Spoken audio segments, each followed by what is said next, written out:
Olá! Hoje a gente vai desvendar uma jornada fascinante, a da política pública. Como é que uma ideia, ou até mesmo um problema do dia a dia, se transforma em uma ação concreta do governo, capaz de mudar a vida de todo mundo?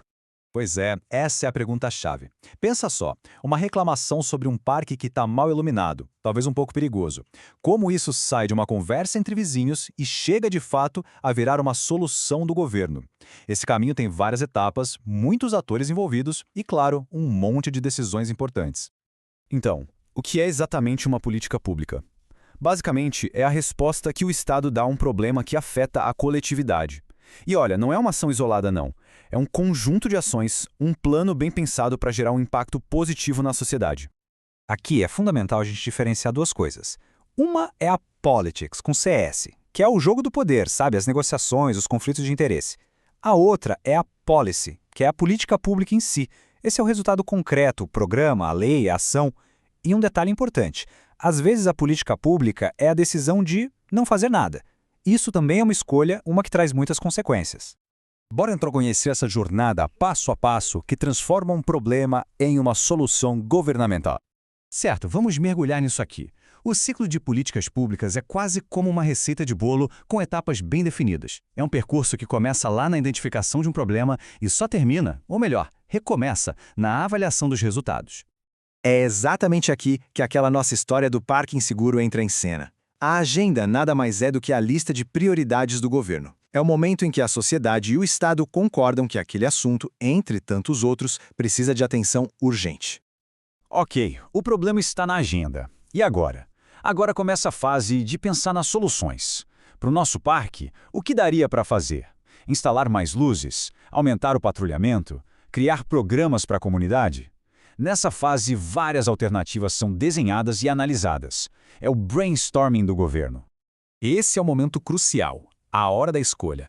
Depois de analisar todas as opções, o governo bate o martelo e decide, por exemplo, que a melhor solução é instalar uma nova iluminação no parque. Uma alternativa é selecionada e as outras, pelo menos por enquanto, ficam para trás.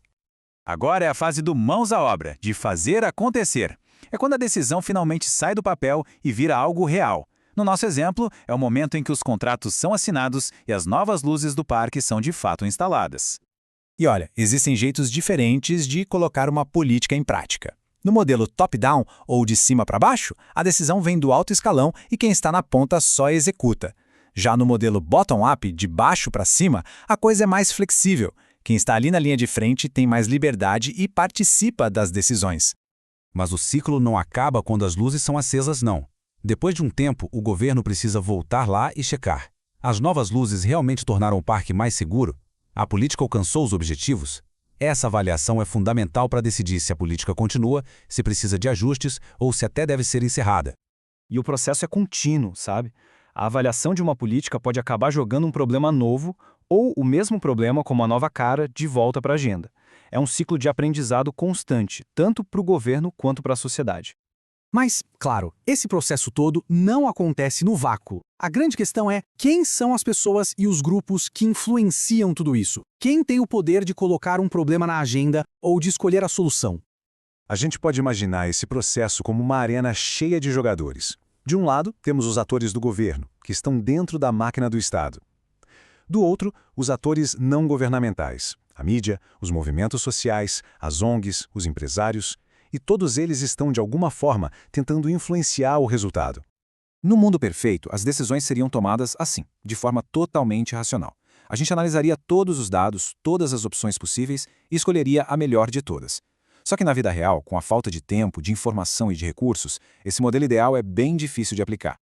Por isso, esse outro modelo é visto como o mais realista.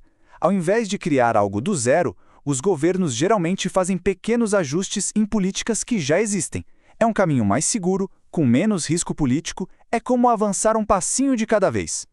E esse modelo aqui mostra como o timing é tudo. Para uma grande mudança acontecer, 3 coisas ou fluxos precisam se encontrar. Um problema que todo mundo reconhece, uma solução que parece funcionar e um clima político favorável.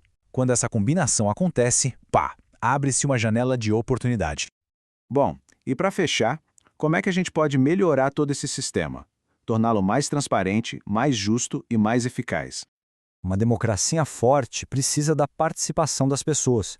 Ferramentas como os conselhos, onde a população debate com o governo, ou orçamento participativo, que deixa as pessoas decidirem onde o dinheiro vai ser investido, são vitais para que as políticas públicas realmente atendam às necessidades de todo mundo. Dois conceitos aqui são chave. Governança, que é a estrutura, são as regras do jogo que garantem que as coisas sejam bem feitas, e a accountability, que é a responsabilização. É a obrigação que os gestores têm de prestar contas do que fizeram, garantindo que o poder seja usado do jeito certo.